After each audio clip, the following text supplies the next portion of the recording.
That's why I say you're a single mother, because you're not with the father of that child. And procreation is marriage. That's your opinion. Well, you're an unruly woman, so anything that does not fit the way you live and the way you behave, and you're behaving in low ways, anything that does not fit that, you're going to dismiss it. And that's why you're in this situation, because you don't want to be under divine law. Okay. And so you don't think that there can be, like, two things can be true at the same time. So your this is to be judgmental and quite, because I'm not agreeing or necessarily seeing your view, so I'm disobedient because I haven't said anything about your character or who you are, because I have no idea. I think I invite you to examine my character. I invite you to. I have a book called The Black Box. It details my life from age 0 to 25. My life is fairly public. You can read about it in the media since before YouTube. I stand by my character 100%. I've never consumed a drop of alcohol. I've never smoked a cigarette. I've never even drank coffee. I don't have any bastard children out in this world. I've never laid a hand on a woman. Anything that's documented about me, I stand by. I have a life that's well lived from making good decisions on a consistent basis. I, like you, am a human being, which means imperfect, but I've not made any major violations of divine law, and that's why I've not suffered as a result. Neither have I, actually, so that's good. And so yes, you have. Yes, you have. That is why you are a lonely mother. Like, you cannot keep overlooking that. That's a serious thing, to take a child from living in the home of their blood father. That is a serious matter. And that you can have your opinion, and I'm very happy for people to That's have not an that. opinion. That is a fact that's agreed upon the whole world over. You said that you're African. There's no African nation that believes that taking the child away from the father is an appropriate thing. What African nation is this? Please let me know. Well, I think no, let me know. Which African nation is it? Well, there isn't. Obviously, that would be stupid. But I don't think that that's the case for everybody. There are also circumstances. Someone, you don't even know if the father of my child died. You don't know the circumstances. So I feel you guys always play that game. You play that game, and it shows the lack of integrity. Has the father of your child died? No, he hasn't. I want you to repeat that. I want you to repeat that. Has the father of your child died? Hasn't, but everyone has no, he hasn't. Now, what I want you to know is that just to even say such a thing only exposes the wickedness within you. It's an evil thing to even suggest that the father of your child has died. Now, let me tell you something else that's very sad, because as I said, I've seen you a million times. There was another young lady whom I had the same conversation with. And when I said the same thing to her, which is that your wicked ways have led you to bad outcomes, she says, well, you don't even know if the father of my child is alive. And then I said, is the father of your child alive? And then she said, no, he's not alive. And then I said, you're lying. Then it turns out she was lying. You're on the same path as her. That girl was an OF girl. You're not very far off, unfortunately, in terms of morality, because it's a sick thing to suggest that the father of your child is dead when he is in fact alive and well. Why would you even play like that? Well, what I'm saying is that you would meet many different people who have different circumstances. Now, are you going to ignore my question? My question is, why would you even play like that? Because I'm trying to give you a scenario of where, when you're talking about. But why not base your scenario in truth, though? The truth of your life. Why are you talking about a life that you're actually not living? I've said my circumstances, my situation, which I'm not embarrassed about, and I'm very happy to talk about it. But all I'm trying to say is that you can't judge everyone and tarnish everybody by the same brush, because people have different. You know what they are. People can have their opinion, and that's okay. But I think for me, what's unsettling and uncomfortable is that, the kind of very strong judgment or. That's because you're in error. People who are making mistakes, they don't want their mistakes to be pointed out. For example, if you say, Marquette, would you mind living in a society that prohibits all forms of filth? It prohibits sexual deviance. It prohibits excess consumption of sugar. It prohibits alcoholism. It prohibits drug abuse. It prohibits all of these bad things. I'd say no, because I wouldn't have to change a thing. With you, if we say, would you like to live in a society where we remove all of the filthy behaviors? You would not want to be in that society because you engage in those filthy behaviors. The reason you say that, oh, you're so judgmental, it's because you have error. You have committed error.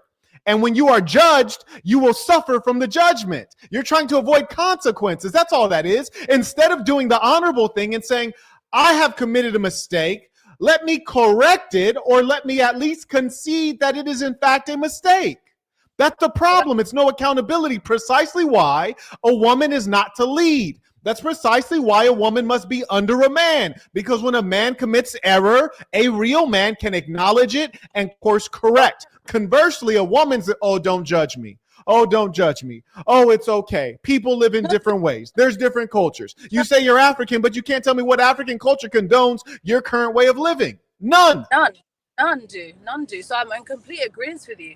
I'm 100% in agreement with you. Absolutely. Fundamentally agreed. So we don't disagree there, but everyone has different ways of living or different circumstances. And is that true what you just said?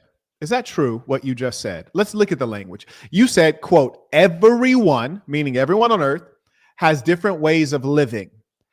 If everyone has different ways of living, there'd be no such thing as a culture.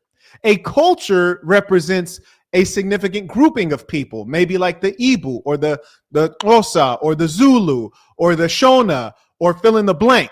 So cultures have similar ways of living. So when you say everyone has a different way of living, you are in fact lying. And it is that kind of wickedness. That is why I do my work. And that is why I'm also erecting culture and spreading it the world over so that we can stop this kind of behavior. Okay.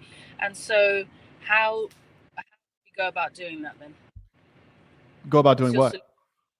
Solution of everybody not committing, living lives that they shouldn't be living, or not following the right culture, or because everybody. Thank you for that question.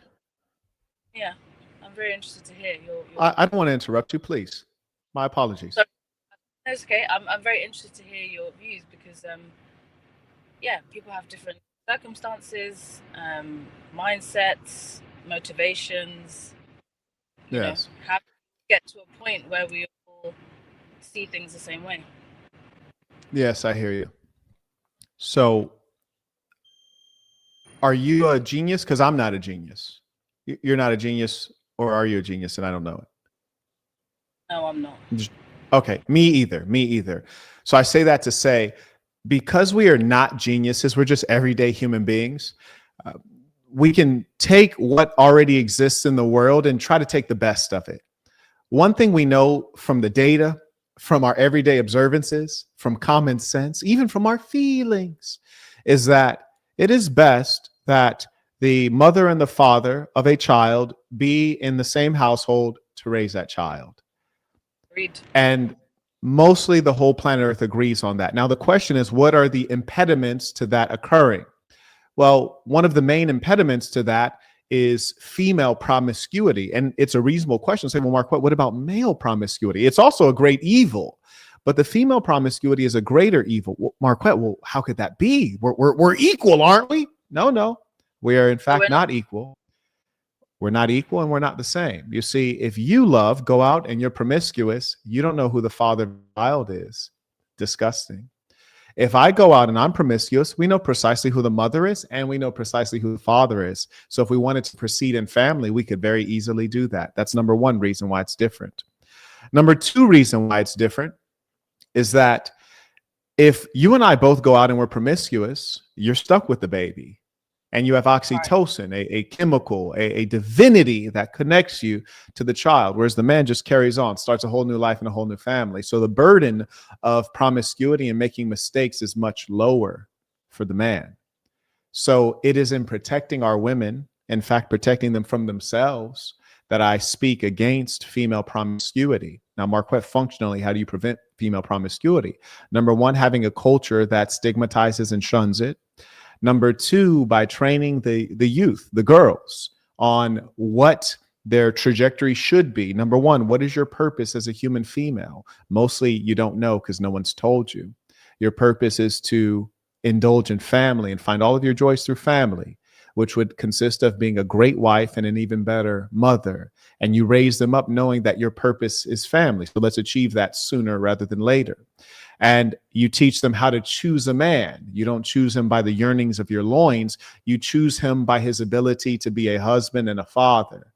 And I actually have a training center that I'm building. I'm raising capital for right now. There's a GoFundMe to fund the training center. And that is where we will give that education. I'm already giving it. I have a group of women called the Lady Saints. Shout out to Diamond, who's in the chat right now. THESASN.com.